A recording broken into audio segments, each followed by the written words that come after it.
মই কোন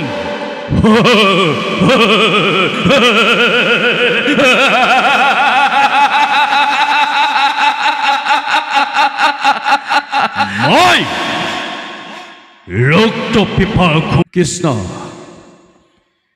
জয় গুৰু শঙ্কৰ সৰ্বগুণাকৰ যাকে নাহি গো পাম তোহাৰি শৰণত ৰেণুহত কৌতি বাৰে কৰহু প্ৰণাম উপস্থিত হব ভক্তপান বৈষ্ণৱসকল আইসকল যুৱক যুৱতী কণ কণ মইনা মইনীসকল সকলোৰে চৰণত আমি ভক্তি ভৰা সেৱা নিবেদন কৰিছোঁ। ভাওনা হল মহাপুৰুষ শ্ৰীমন্ত শংকৰদেৱৰ এক অমৰ অৱদান। 7টা বৰসবাহৰ বোল এভাগ ভাওনা এনে এটা পবিত্ৰ স্থানত উপস্থিত থাকিবলৈ পাই আমি নিজকে ধন্য মানিছোঁ। আমি উদ্যোক্তাসকলক গাঁওবাসীক ধন্যবাদ জনাইছোঁ। ইমান সুন্দৰ পৰিৱেশত ভাওনা তেওঁলোকে আজি আৰম্ভ কৰিছে আৰু আপোনালোকৰ মৰম চেনেহেৰে ভাৱৰীয়াসকলক উৎসাহ প্ৰদান কৰিব বুলি আমি আশা ৰাখিছোঁ। সুন্দৰ এভাগী ভাওনা হ'ব বুলি আমি আশা ৰাখিছোঁ। বিশেষ নকওঁ আমি যিহেতু ভাৱৰীয়া এভাগী ভাওনা সংলাপ উপস্থাপন কৰিবলৈ আগবাঢ়িছোঁ। আমি প্ৰায়ে ৰত্নাকৰ চৰিত্ৰটিত অভিনয় কৰি থাকোঁ, গতিকে আমি ৰত্নাকৰৰ এটি সংলাপ আপোনালোকৰ আগত উপস্থাপন কৰিবলৈ আগবাঢ়িছোঁ। কৃষ্ণ মই কোন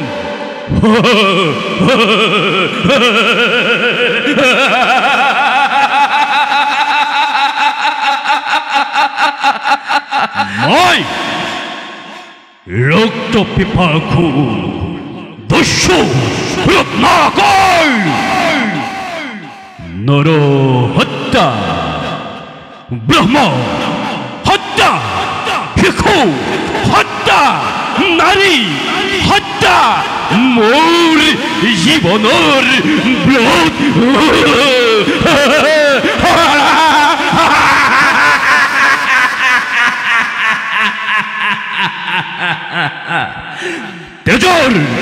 তেজৰ বিনিময়ে মোৰ জীৱিকাৰ পথ। সাৱধান সাৱধান সাৱধান হে জগতবাসী, দস্যু ৰত্নাকৰে কাকো নকৰে ক্ষমা। কোনোজন হ'ব নোৱাৰে মোৰ দয়াৰ পাত্ৰ।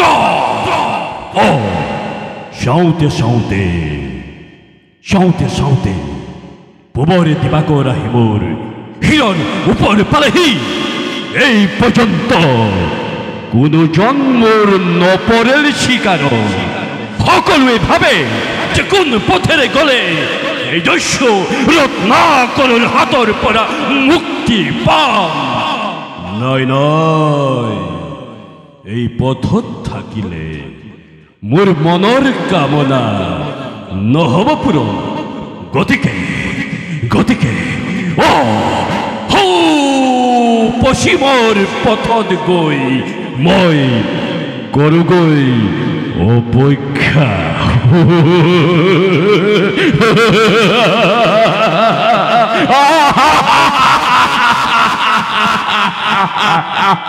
কৃষ্ণ লুলু নেওগ ডাঙৰীয়ালৈ অশেষ ধন্যবাদ আৰু কৃতজ্ঞতা জ্ঞাপন কৰি ইয়াৰ পিছতেই মোহিনী মোহন লিগিয়া ডাঙৰীয়াক দুআষাৰ বক্তব্য ৰাখিবৰ বাবে অনুৰোধ জনালোঁ।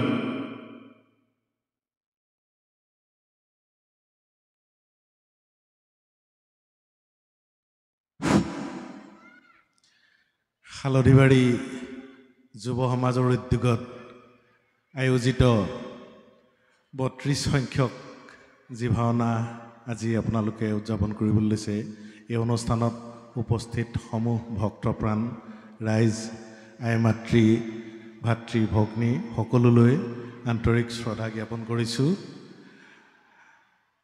আমাৰ জগতগুৰু শ্ৰীমন্ত শংকৰদেৱে অসমীয়া সংস্কৃতিলৈ আটাইতকৈ ডাঙৰ অৱদানটো আগবঢ়াই গৈছে এই ভাওনা।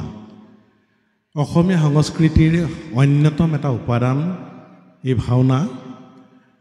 আপোনালোকৰ নিচেই কাষতেই আমি মোৰ নাজিৰাপুৰীয়া গাঁৱত হয় ঘৰ সৰুতে কৰিছিলোঁ ভাওনা কিন্তু বহুদিন ভাওনা পাঠ কৰা নাই কিন্তু আজি নেওগদাই যিটো ৰত্নাকৰৰ দৃশ্য উপস্থাপন কৰি দেখুৱালে গতিকে বহুত পুৰণি ৰোমন্থিত এটা মুহূৰ্তলৈ গুচি গ'লোঁ যিয়ে নহওক লাগে এখন ভাওনা পতা মানে আপোনালোকৰ আজি 32 সংখ্যক দ্বিবাৰ্ষিক বুলি কৈছে 2 বছৰৰ অন্তৰত হৈছে যদিও কিন্তু এখন ভাওনাই 7টা বৰসবাহৰ সমানৰ যিটো কথা ক'লে গতিকে সমূহ ভক্তপ্ৰাণ ৰাইজে এইখিনি বুজি পাব আৰু মই বিশেষ নকওঁ আজি ইয়াত সমবেত হৈ আজি উপস্থিত হৈ আপোনালোকক দেখিছোঁ আজি অসমীয়া সংস্কৃতিৰ অন্যতম এই অৱদানত আজি বহুত ঠাইত কিন্তু ভাওনাত মানুহ নাইকিয়া হৈ গৈছে কিন্তু আমি আপোনালোকে যদি চাই ভাওনা আজিকালি বহুত ঠাইত ভাওনাৰ কম্পিটিশ্যন পাতে গতিকে ভাওনা প্ৰতিযোগিতাত মই তেজপুৰলৈ গৈছোঁ ইমান সুন্দৰকৈ হয়